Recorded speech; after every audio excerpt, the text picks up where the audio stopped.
Hello students, आज हम लोग जो है डिस्कस करेंगे मेथड ऑफ द स्प्लाइसिंग। और स्प्लाइसिंग मेथड के बारे में हम लोग ये चेक करेंगे कि यूकैरियोट्स में हम लोग जो है स्प्लाइसिंग मेथड कैसे परफॉर्म करते हैं। आपको एक चीज याद रखना है कि स्प्लाइसिंग मेथड हम लोग जो है कहाँ पे परफॉर्म कराएंगे, यूकैरियोट्स में। प्रोकैरियोट्स में नहीं किया जाता है। क्यों? इसलिए क्योंकि वहां पर हमारे पास स्प्लिट जीन नहीं पाई जाती। यूकैरियोटिक जीन कैसी होती है? स्प्लिट जीन होती है। और प्रोकैरियोटिक जीन हमारी कैसी होती है बेटा?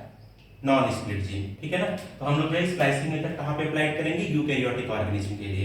तो स्प्लाइसिंग मेथड में हम लोग कैसे परफॉर्म कराते हैं? तो स्प्लाइसिंग मेथड को परफॉर्म कराने के लिए हमारे पास एक एंजाइम है। एंजाइम का नाम है हमारे पास स्प्लाइसियोसोम कॉम्प्लेक्स। Spliceosome complex. इस एंजाइम की हेल्प से हम लोग क्या करते हैं? स्प्लाइसिंग मेथड को परफॉर्म कराएंगे। आप जैसे नाम से ही जानते हैं, नाम लिखा हुआ है कि स्प्लाइसियोसोम कॉम्प्लेक्स। स्प्लाइसियोसोम कॉम्प्लेक्स का मतलब है कि ये अकेला नहीं है, इसके साथ में और भी मॉलिक्यूल्स ऐड हैं जिससे ये एंजाइम परफॉर्म करता है। तो पहले हम लोग ये समझते हैं कि स्प्लाइसियोसोम कॉम्प्लेक्स बना किससे है। तो spliceosome complex, spliceosome complex is made up of तो एक हम लोग याद रखेंगे बेटा SNRNPS। SNRNPS इसका नाम होता है small nuclear ribo proteins. Small ribonucleo proteins, ये SNRNPS है। और दूसरा बेटा हमारे पास होता है अदर प्रोटीन्स। एनसीईआरटी ने लिख करके दिया है अदर प्रोटीन्स। तो SNRNPS और अदर प्रोटीन्स दोनों आपस में कंबाइंड होते हैं और कंबाइंड होकर के एक कॉम्प्लेक्स बनाते हैं। उस कॉम्प्लेक्स का नाम है क्या? हमारे पास स्प्लाइसियोसोम कॉम्प्लेक्स नाम है। हमारे पास कैसे बनता है? तो ये रहा बेटा हमारे पास SNRNPS, ये हमारे पास प्रोटीन है और इस प्रोटीन के पास में एक आरएनए मॉलिक्यूल्स है। इस आरएनए मॉलिक्यूल्स को हम लोग बोलते हैं SNRNA। दिस इज द, इसको हम लोग बोलते हैं SNRNA। और इस पूरे कॉम्प्लेक्स को मिलाकर के हम लोग इसको बोलते हैं SNRNPS, स्मॉल न्यूक्लियर राइबोन्यूक्लियो प्रोटीन्स। ये हमारा किसके साथ में कंबाइंड हो जाता है? अदर प्रोटीन्स के साथ में। तो ये है बेटा हमारे पास अदर प्रोटीन्स। इसको मैंने बोला ये हमारे पास क्या है? Other proteins. और ये दोनों आपस में कंबाइंड होकर के एक कॉम्प्लेक्स बनाते हैं और कॉम्प्लेक्स का नाम है हमारे पास स्प्लाइसियोसोम कॉम्प्लेक्स। ये हो गया हमारे पास अदर प्रोटीन्स। और इस अदर प्रोटीन के पास में ऐसे हमारे पास ये रहा SNRNPS। ये रहा बेटा आपका SNRNA।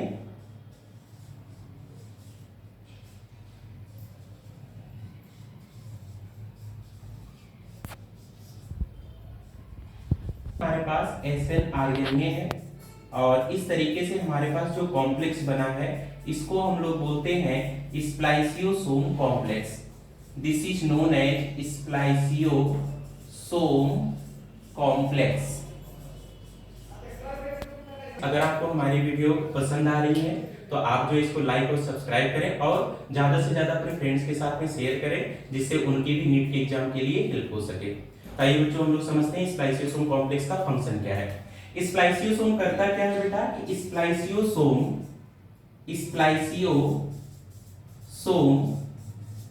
Complex is a large RNA protein complex. फिर that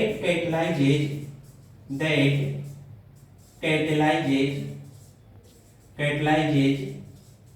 removal of इंट्रॉन। ये क्या करेगा? इंट्रॉन को हटाएगा एंड ज्वाइन किसको करेगा? एक्सॉन वाले पार्ट को। तो and joins part of axon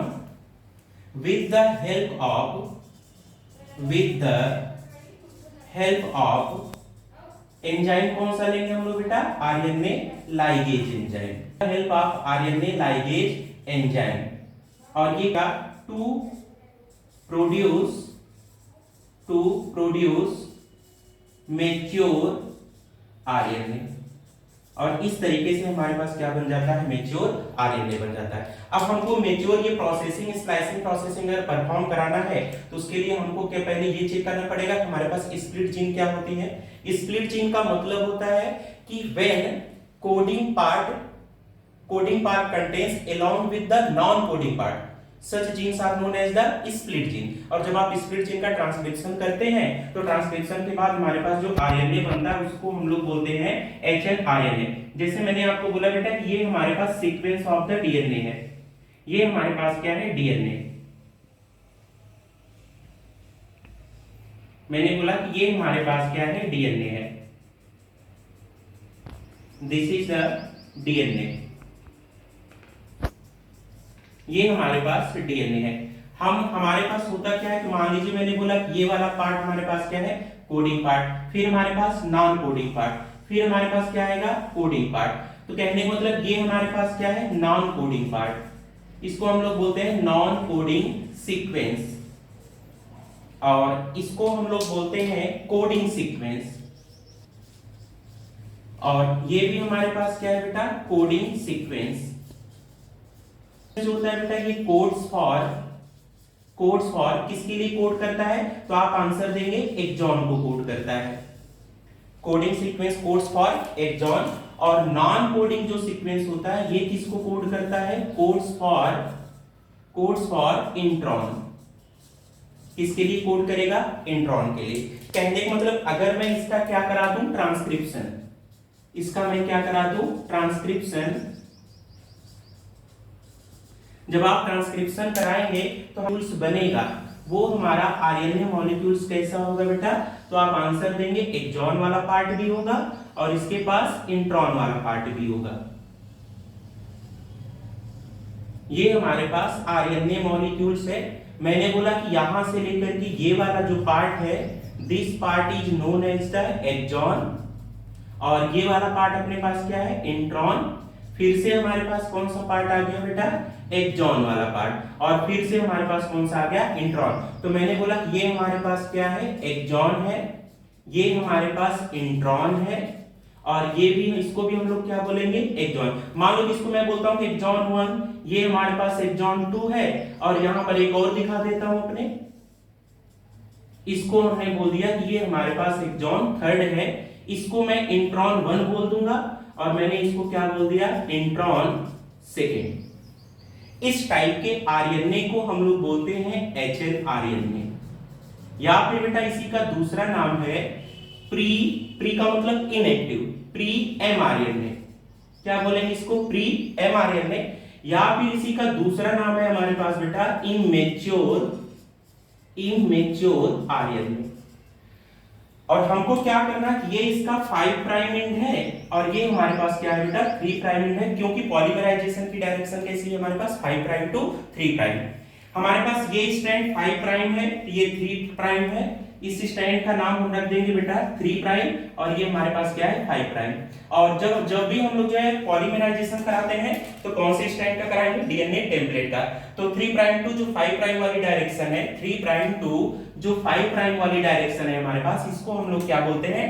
template strand. और 5 प्राइम टू जो 3 प्राइम वाली डायरेक्शन होगी डीएनए का स्ट्रैंड, उसको हम लोग क्या बोलेंगे? नॉन टेम्पलेट बोलेंगे, या फिर बोलेंगे उसको कोडिंग स्ट्रैंड।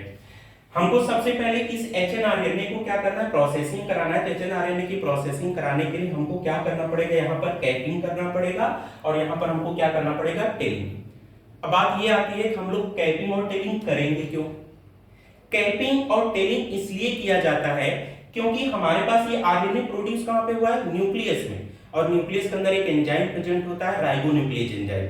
राइबोन्यूक्लियेज एंजाइम इस टाइप के आरएनए को क्या कर देगा? डिगार्ड कर देगा।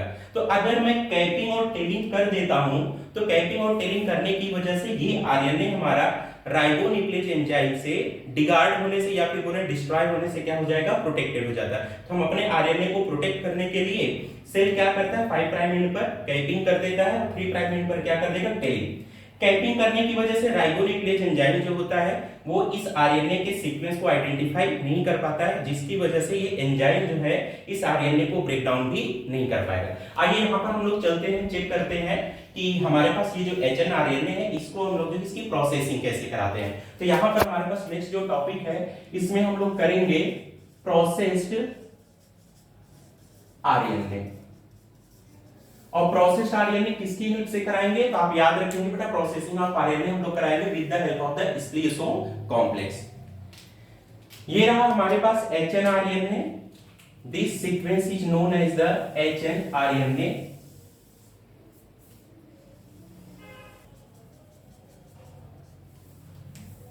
ये है हमारे पास 5 प्राइम, ये 3 प्राइम एंड हो गया।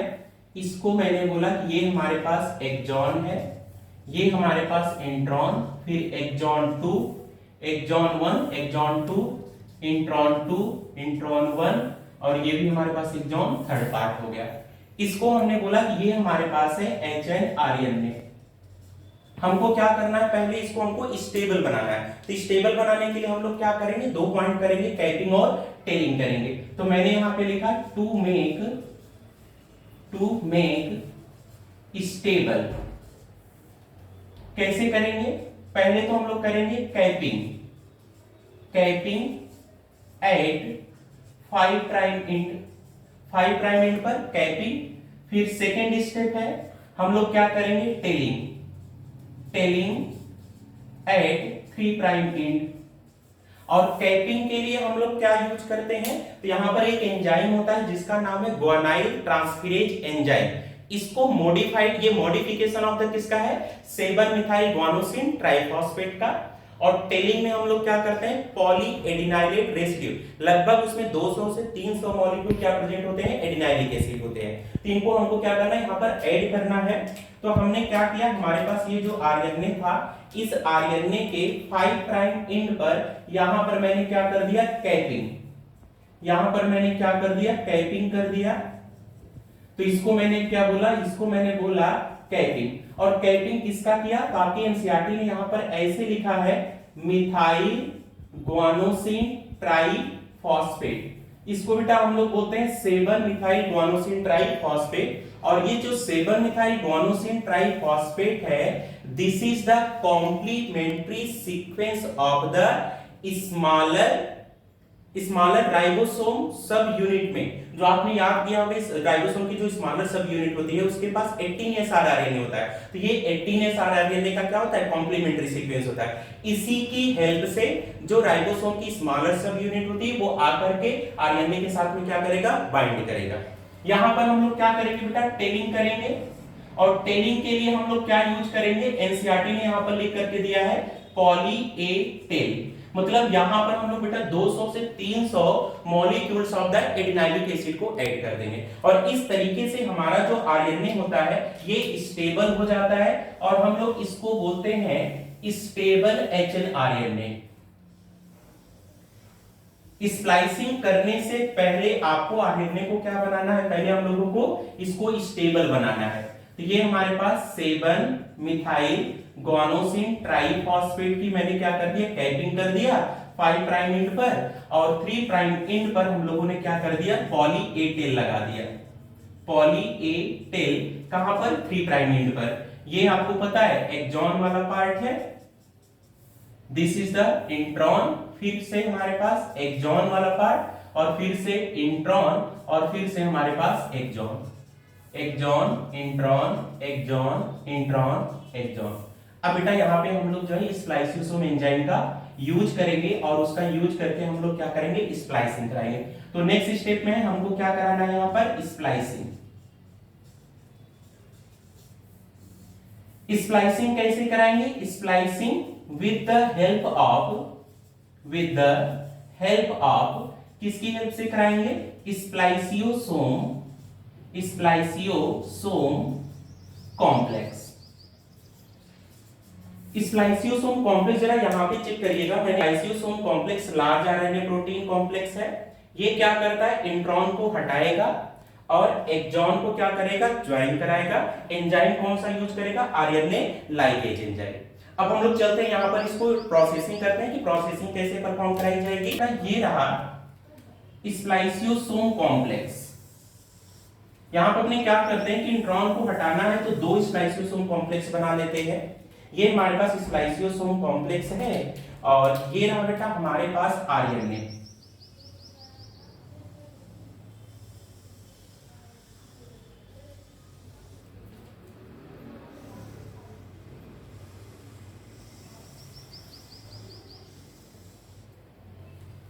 ये है बेटा हमारे पास एचएनआरएनए और इसकी हम लोग क्या करने जा रहे हैं, स्प्लाइसिंग करने जा रहे हैं।